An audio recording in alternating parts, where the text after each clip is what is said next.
Inicia el viaje hacia tu bienestar. Esto es Sanando Juntos, el podcast de Healing Your Body. Hola a todos.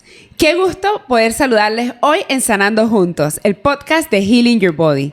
En esta ocasión, tengo el privilegio de presentarles nuevamente a la nutricionista Ana Carolina.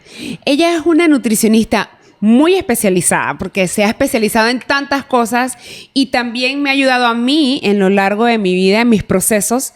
Así que realmente para mí es un honor tenerte, Ana. Este tema que vamos a tocar hoy es un tema muy lindo. Es un tema que las dos hemos tratado, como decir, juntas, pacientes, y es el tema de los pacientes con enfermedad de Parkinson. Es un caso que la verdad que cambia la vida de todo paciente cuando escucha ese diagnóstico. Sabemos que todas las enfermedades realmente te cambian la vida, pero la razón por la cual, Ana, te quise invitar aquí es porque cuando hay una enfermedad neurodegenerativa, el paciente tiene que hacer cambio de vida. Y para que el cambio de vida sea efectivo, siempre hay que empezar por la nutrición. Porque de nada sirve que empecemos a hacer todos los ajustes con medicamentos, visita médica, haciendo todo si no cambiamos nuestra manera de comer. Entonces, Ana, antes de que puedas expresarme todo el conocimiento que tienes, quiero que me compartas qué se siente atender pacientes con Parkinson, sobre todo en la fase donde tienes que explicarle los nuevos cambios para un nuevo y mejor estilo de vida. Bueno, primero, Keisha, muchas gracias por la oportunidad de estar aquí. Para mí también es un privilegio estar acá y compartir contigo, que eres una excelente especialista en el área de fisioterapia. Ella también me ha ayudado muchísimo. La verdad te agradezco mucho el espacio.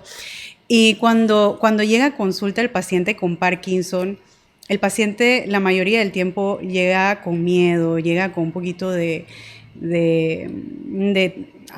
temor, sí, no digamos desconfianza, como ese momento en que tu vulnerabilidad está al tope. Y el paciente con Parkinson ve hasta la nutrición como algo no tan necesario, o se percibe que no es tan necesario. Y es un pilar para el tratamiento de la enfermedad, porque con ese cambio del estilo de vida que entra a la alimentación, se puede o acelerar o desacelerar ese proceso neurodegenerativo característico de la enfermedad de Parkinson. Lo importante es que el paciente, cuando acuda a la consulta con nutrición, el especialista en la nutrición sea lo suficientemente empático y que el paciente también sepa que va a tener un acompañamiento durante ese proceso. Porque la visita al nutricionista se piensa que es hacer una dieta más, o me van a decir no, me van a quitar todo lo que me gusta. Sí hay que hacer una evaluación para determinar qué alimentos pueden estar afectando esa enfermedad. Porque aún no se sabe exactamente qué es lo que provoca que se desarrolle la enfermedad de Parkinson, pero sí se sabe que con la alimentación podemos modular esa respuesta inflamatoria característica de esta enfermedad. Eso es muy interesante lo que comentas, Ana. Me he encontrado con mis pacientes, que han sido varios, que están atravesando por esta enfermedad, y muchos me dicen, no, pero es que ya yo sé que tengo que comer. Solamente tengo que evitar la grasa, el azúcar y estaré bien. Y al contrario, cuando nos encontramos con una situación de Parkinson, recuerden que hay muchas cosas que no vemos en el paciente. O sea, podemos ver que el paciente se ve más lento. Mucha gente piensa que el Parkinson empieza con temblores, sin embargo no necesariamente va a empezar por ahí. A veces es como el síntoma más visual, que la gente dice, bueno, tiene porque está temblando. Pero también sabemos que esto viene empezando muchos años antes de que se pueda percibir ese síntoma, que es como el característico cuando se menciona la enfermedad de Parkinson. Y para todas esas otras signos y síntomas que el paciente va presentando, hay una dieta especial. No necesariamente es simplemente quito el azúcar, quito la grasa y voy a estar bien. Porque también sabemos que el paciente con Parkinson mucho antes pudo haber empezado con un problema de estreñimiento. Y entonces hay pérdida increíble de la masa muscular. Ya su actividad física disminuye. Entonces, ¿qué se puede hacer, Ana, para que este paciente, y tampoco, según me explicaste, no es llenarlo de proteína, que es lo que la gente dice, pierde masa muscular, le pongo proteínas, porque ese es el alimento para el músculo. Y todos esos errores los cometemos porque no buscamos a una persona que realmente domina el tema y nos pueda asesorar. Ana, ayúdanos, ¿qué se puede hacer en este caso? Mira, el abordaje de la nutrición en Parkinson es bien amplio porque cada persona es un universo. Con el paciente de Parkinson es necesario, como con cualquier otro paciente, es necesario tomar en cuenta primero su historia clínica, evaluar si existen comorbilidades o enfermedades preexistentes, porque en muchos casos se da que el paciente con Parkinson no solamente ha desarrollado la enfermedad de Parkinson, sino también que ha desarrollado, tiene diabetes, hipertensión, tiene alguna afección cardiovascular o tiene algún trastorno psiquiátrico también, que pudo haberse desarrollado antes del mismo Parkinson que hay que conocer a profundidad.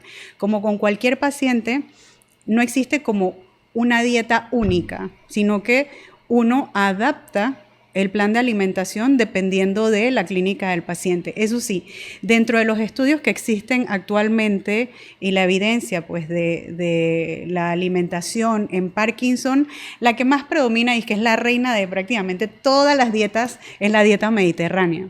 Ajá. Porque la dieta mediterránea tiene una característica muy, muy interesante que es antiinflamatoria por todos los componentes que ella tiene. Dentro de los ácidos grasos monoinsaturados como el aceite de oliva, no es que eliminamos las grasas, hay que saber elegir qué grasas consumir. Interesante. Consumir, claro. Está el aceite de oliva, por ejemplo, nosotros que estamos del lado acá de Latinoamérica, tenemos el aguacate. El aguacate cuenta con vitamina E también, que es una vitamina importante en el caso de los pacientes con Parkinson, de que la puedan percibir. Mencionaste un punto muy importante sobre la proteína. La proteína, exacto, el paciente con Parkinson pierde peso y pierde masa muscular porque como existen estos movimientos involuntarios, su gasto energético aumenta y por ende pierde peso. Además que existe este catabolismo que hay pérdidas, ¿sí? Pérdidas.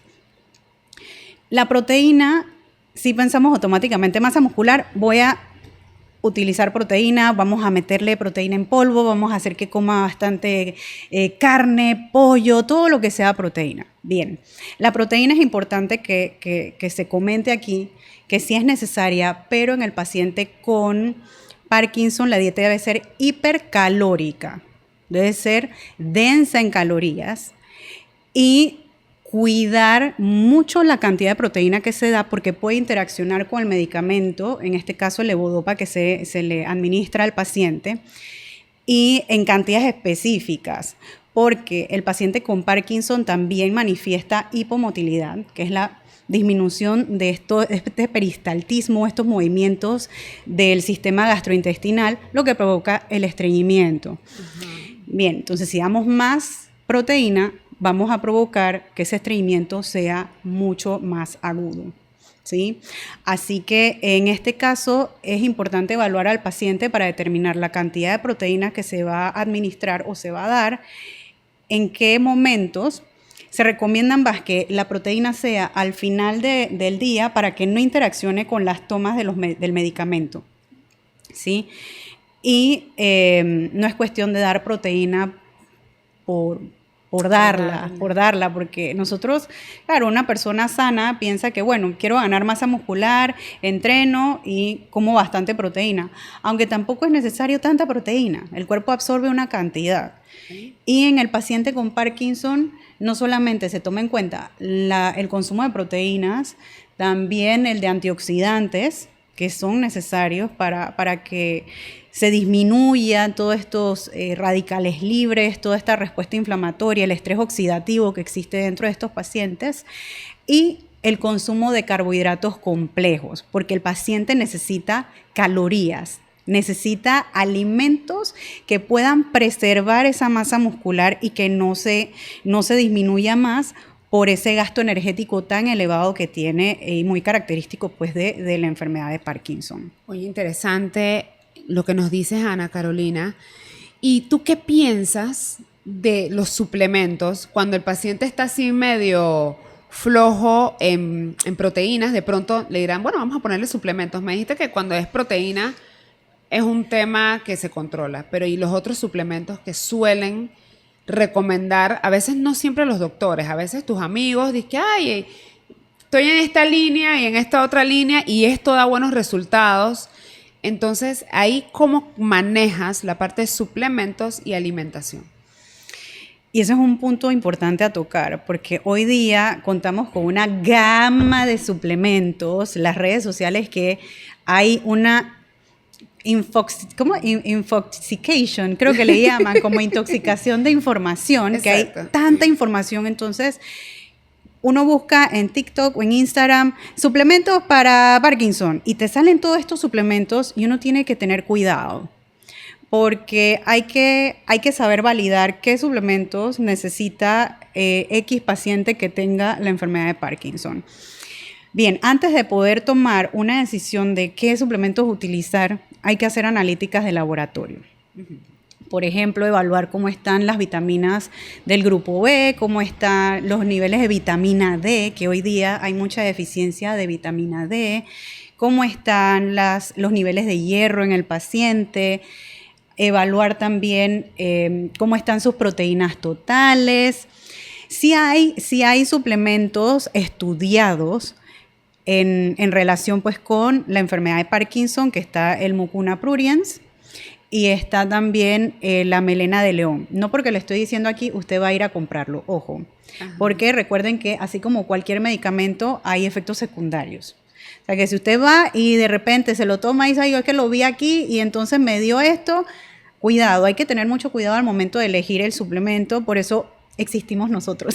Exactamente. Los especialistas en nutrición para poder apoyarlos y decidir si en realidad ese suplemento va de acuerdo con su clínica en conjunto de su especialista, en este caso el neurólogo. Correcto. Y que él pueda dar el visto bueno del suplemento que se va a administrar. Pero sí es necesario que en el paciente con Parkinson se revise el estado nutricional, no solamente a nivel de composición corporal, sino cómo están esos micronutrientes, esos niveles de micronutrientes dentro del cuerpo para uno también poder cubrir esas necesidades que van a aportar mucho al paciente, mejorar su calidad de vida y retardar ese proceso neurodegenerativo que se da. Eso mismo iba a preguntarte, que la alimentación también puede retardar el proceso normal que se va desarrollando en el paciente, ¿verdad? Claro que sí, claro que sí, claro que sí. Y en el paciente con Parkinson, como tiene manifestaciones gastrointestinales, muchas veces hay problemas de absorción. ¿Y cómo podemos mejorar eso? A través de los alimentos adecuados. Pensemos que no es necesario. Hoy día, tantos estudios confirman y respaldan más la profesión de la nutrición en diversos campos. Hace 30, 35 años atrás, era una profesión que solamente era vista a nivel hospitalario o a nivel estético. Exacto. Hoy día vemos la importancia de la alimentación, cómo lo que nosotros consumimos puede impactar de manera positiva o negativa sobre nuestra salud, sobre nuestra genética, porque todos tenemos una genética. Correcto. Depende cómo manejamos eso, ¿no? Si una persona, por ejemplo, con diabetes, o que no tiene diabetes, sino que papá y mamá son diabéticos y tiene el gen, uno decide qué hace. Es cierto. Sí, uno decide qué hace, tomar, empoderarse de, ¿sabes qué? Yo voy a hacer todo lo posible para no desarrollar esto, uno lo puede hacer, uno puede cambiar, modificar, uno puede modificar eso. Si una persona se entera que tiene Parkinson, no está tarde para empezar a hacer los ajustes, ¿verdad? No. Ok, No. porque también tienen esa manera de pensar, como que bueno, ya tengo la enfermedad, ya me voy a tomar el medicamento que me mandó el doctor y ya, voy a hacer caminar, hacer un poquito de ejercicio y ya.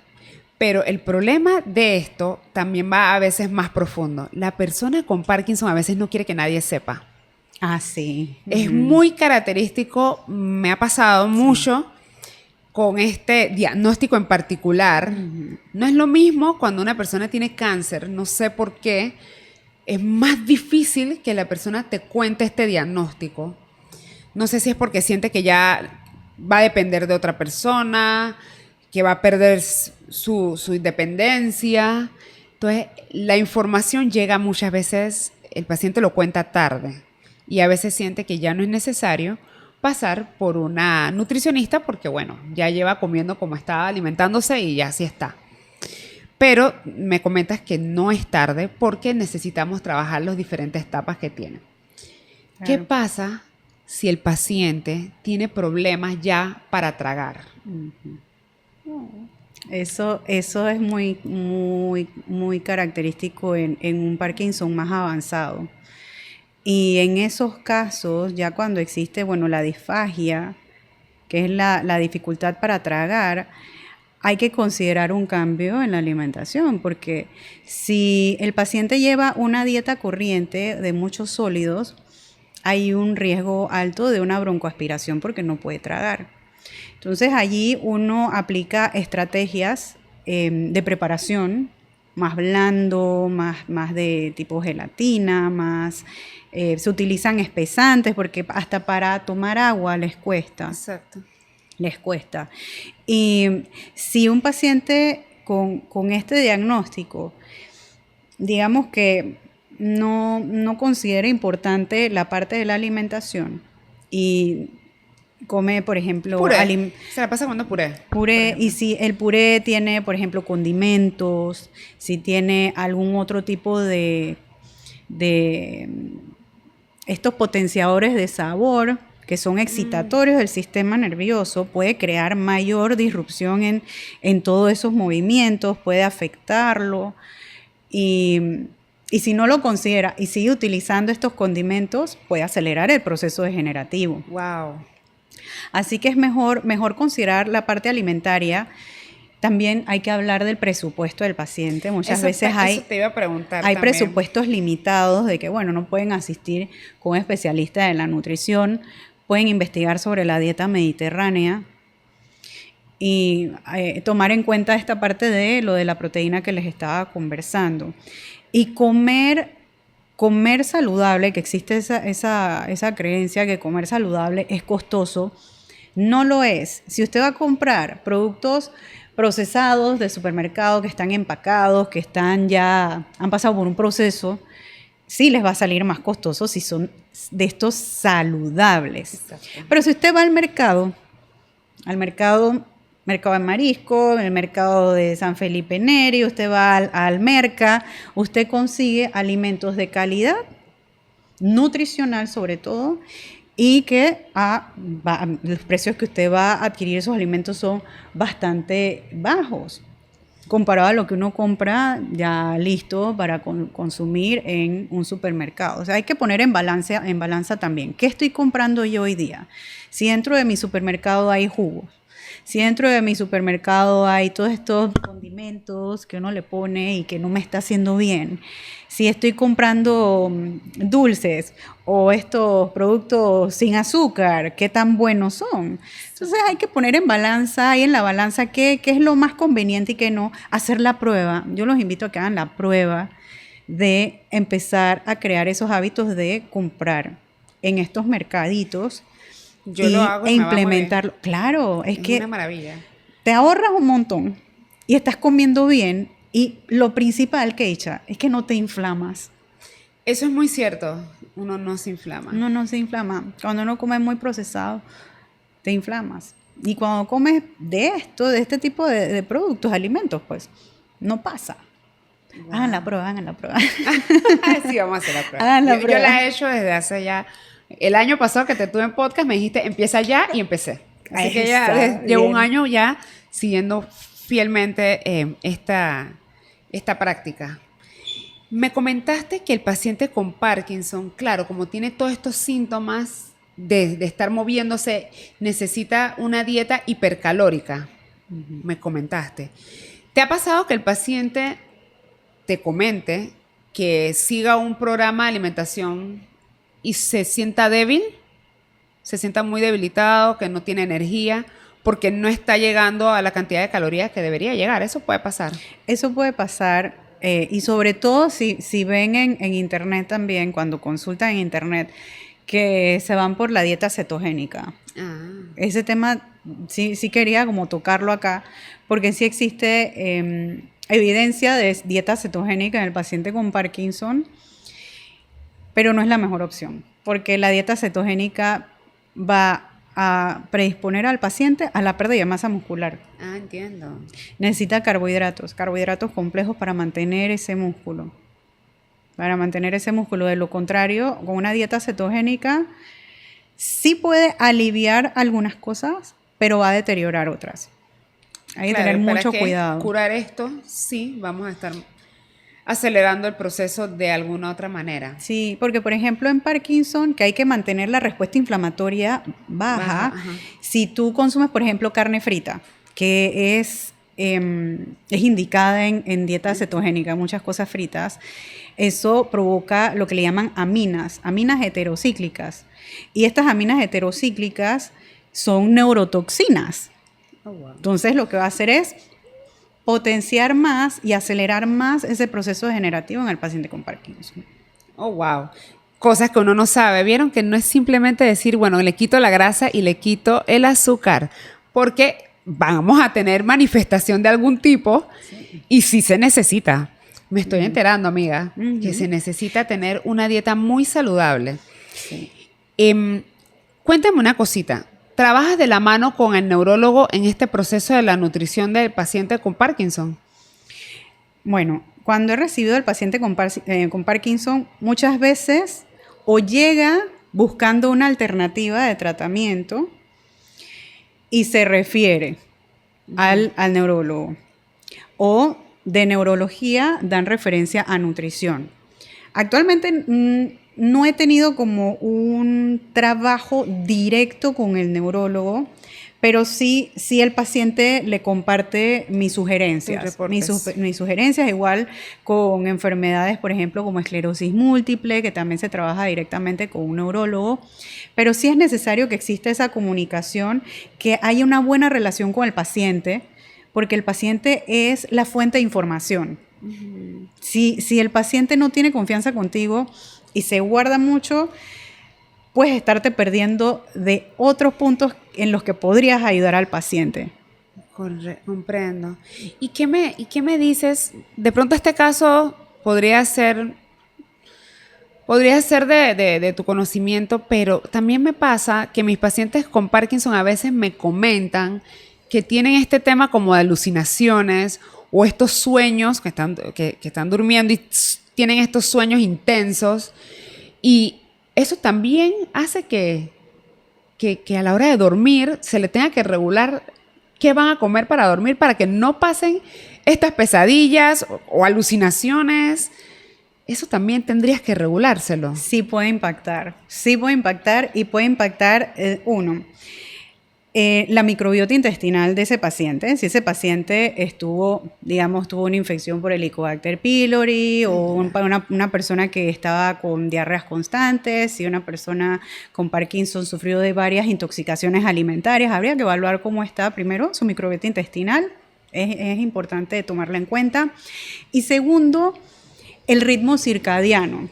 Porque si este paciente está comiendo 9 de la noche, 10 de la noche, genera una cronodisrupción, altera ese ritmo circadiano, y en el momento en que el cuerpo tiene que repararse, que es necesario para este paciente, y ha consumido, va a poner a ese cuerpo a trabajar cuando debe estar reparándose y digamos que no en reposo porque el cuerpo no para, pero cumpliendo esas funciones. Pero bueno, le mandaste comida a 9, 10 de la noche porque no te dio sueño y comiste tarde, y eso altera totalmente tu ritmo circadiano y afecta diversas funciones. Y una de ellas, como está activa la digestión, vas a tener problemas para dormir.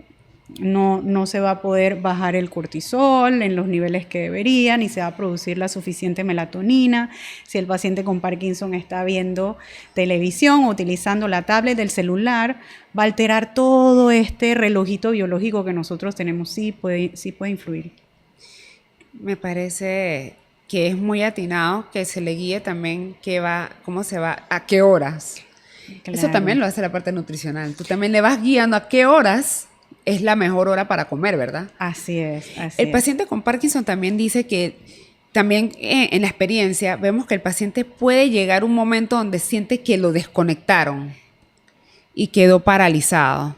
Entonces creo que con lo que nos has dicho, que baja la inflamación y todo, creo que eso también nos puede ayudar a que el paciente tenga menos de estos episodios y por ende sufra menos caídas, que es lo que te comentaba, de que siento yo que cuando le alimentas mejor, ese tema de debilidad se puede ir eliminando o retrasando. En mi experiencia con los pacientes, yo he podido ver mis pacientes de Parkinson que vienen siendo tratados con la parte nutricional, cómo los vas llevando, cómo vienen al centro. Y yo sí he experimentado que tienen menos estos periodos de off, que ellos le dicen, que es como que si los desenchuflan. Y creo que eso es porque también le regulas el horario de qué hora van a comer. No sé qué tanto, como tú me comentas, le haces todos estos exámenes médicos, así que también sabes qué horario van a comer, qué tanto es necesario para ellos y automáticamente la terapia empieza a mejorar. La terapia empieza a mejorar porque el paciente cuando tiene estos momentos donde lo desenchuflan, como dicen, le quitan y queda paralizado, puede pasar de todo. Ahí es donde se nos cae, ahí es donde se lastima, ahí es donde se deprime. También. Porque el paciente sabe que él quiere llegar. Una vez tuve una paciente que quedó bajo la lluvia.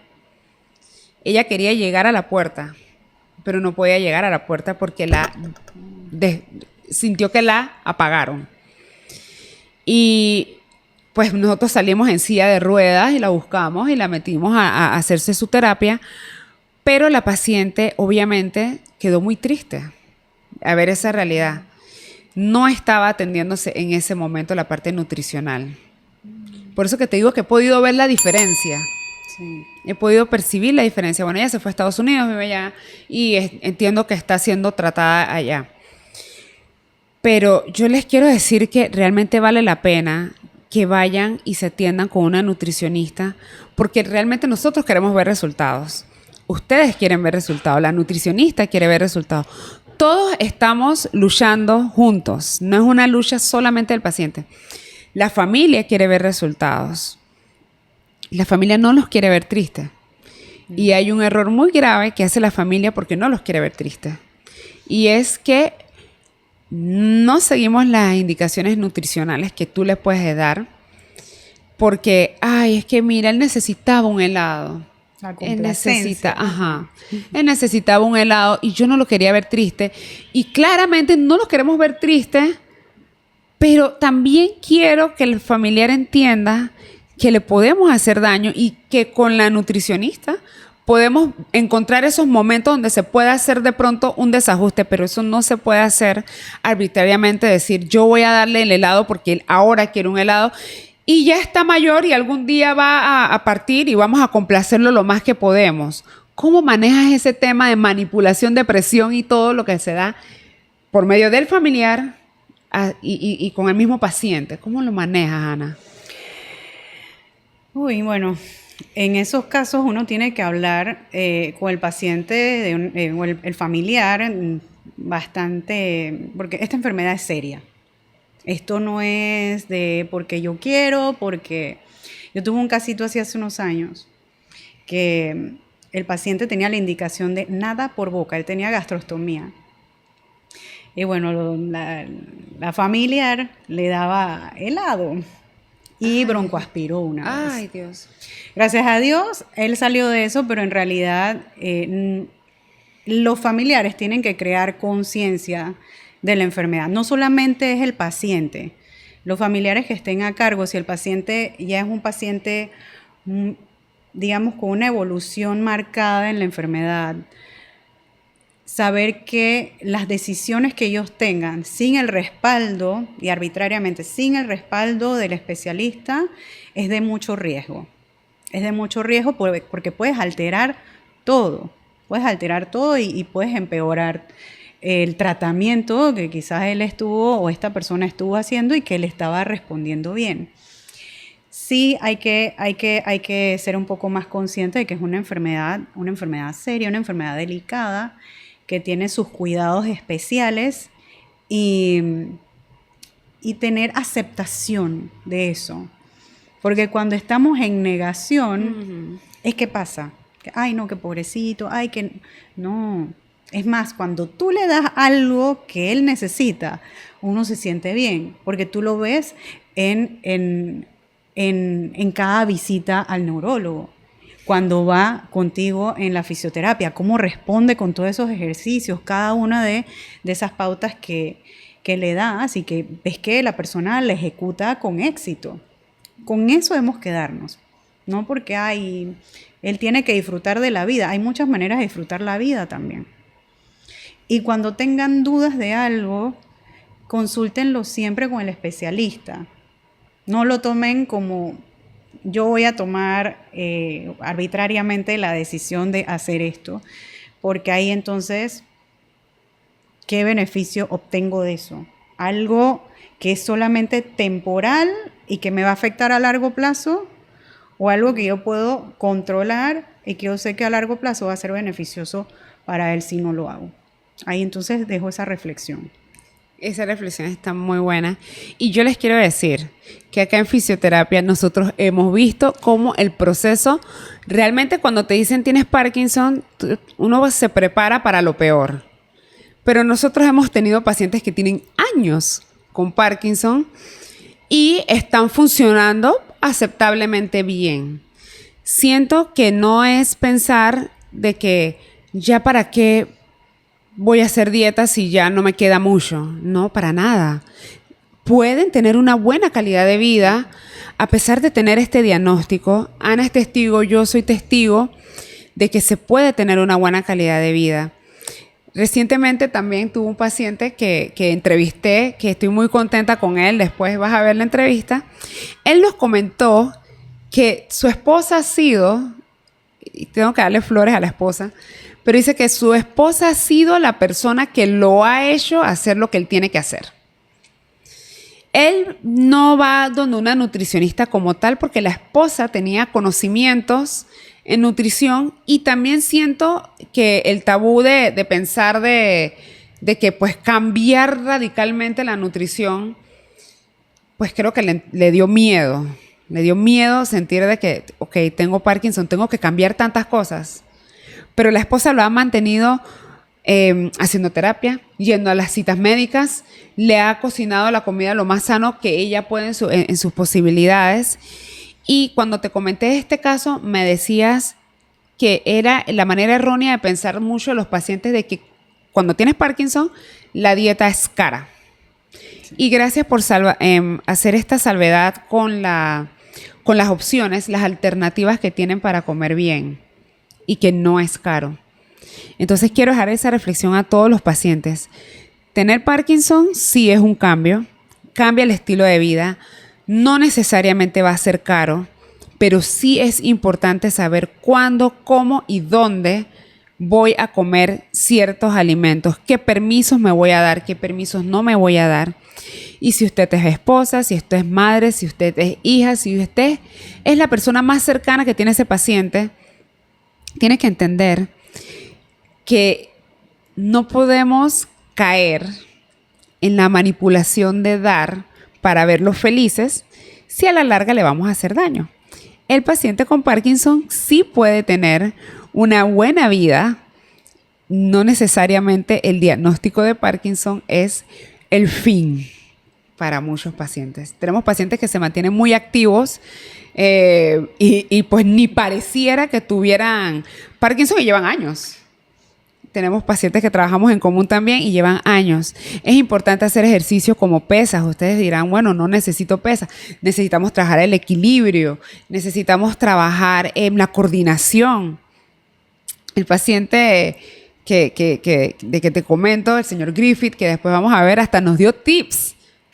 Les dio tips en base a su experiencia para que las personas cuando tienen este tema de que los apagan, los desconectan, no se caigan. Porque mira, desde que él empezó a hacer su terapia, dice que lleva 6 meses sin caerse. 6 meses sin caerse después de haber estado sufriendo muchas caídas.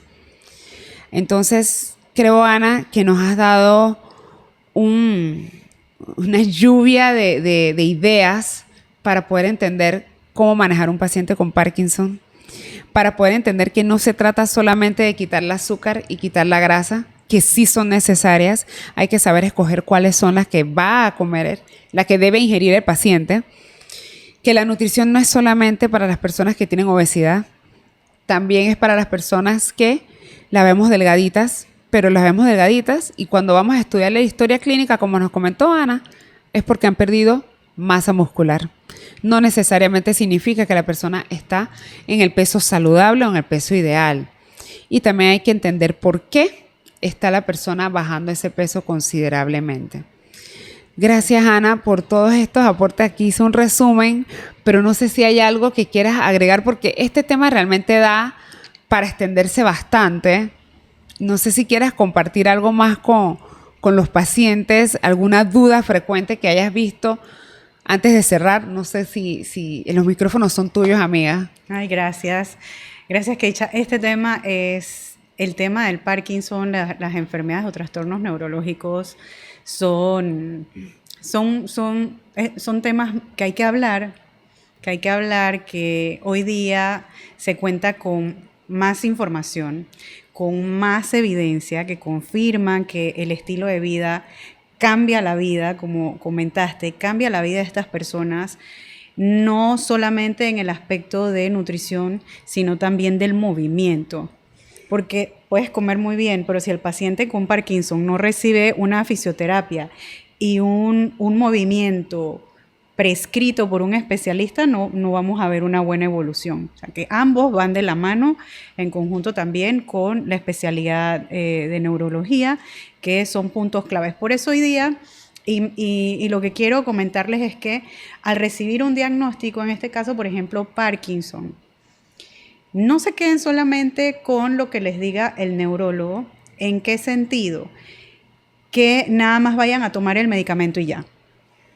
Que esto es una puerta para que usted trabaje su salud de manera integral y multidisciplinaria, con fisioterapia, con nutrición. Es como una triada para que usted pueda estar bien y pueda tener una buena calidad de vida y vivir muchos años con la enfermedad sin que haya una aceleración de la misma. ¿Sí? Nosotros tenemos, en nuestras manos está poder hacerlo o no, pero sí no se queden solamente con el diagnóstico y con tomarme el medicamento, porque hay otros campos que hay que cubrir para que usted pueda estar bien. Así es.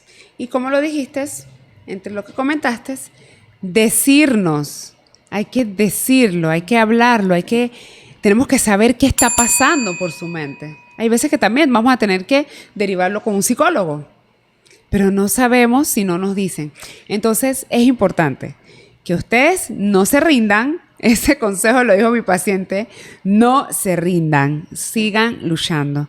Que nosotros lo vamos a hacer juntos con ustedes, no lo vamos a dejar solo, porque realmente a mí me apasiona mucho atender estos casos, porque Ana, yo veo la diferencia. Sí. Yo veo la diferencia, o sea, que no se rindan, no tengan miedo. Si tienen miedo contárselo al mundo, por lo menos no tengan miedo contárnoslo a nosotras, porque aquí vamos a estar para ayudarles y darles la alternativa que más se acomode a su caso. Exacto. Gracias, Ana, por apoyarme Sí, siempre. De verdad, me encanta conversar contigo porque a ti te apasiona la fisioterapia, a mí me apasiona la nutrición clínica, o sea, es que uno ve los cambios, como dices tú, o sea, cuando el paciente empieza a ejecutar pasito a pasito las cosas y tú ves, el paciente recobra esa confianza, mejora su autoestima, llena mucho, sí, llena mucho. Ay, sí. Creo que estás acordándote de la misma paciente que hemos atendido juntas, que realmente, wow. Hemos atendido varios casos juntos y son muy, muy motivadores. No todo el mundo va a salir en una cámara a comentar su experiencia, pero llévense esto de nosotras que lo hemos hecho. Hay mejoría. Uno piensa que va a deteriorarse, pero hay cambios. Hay cambios y cada pasito se celebra. Así que gracias por acompañarnos en este tu podcast Sanando Juntos.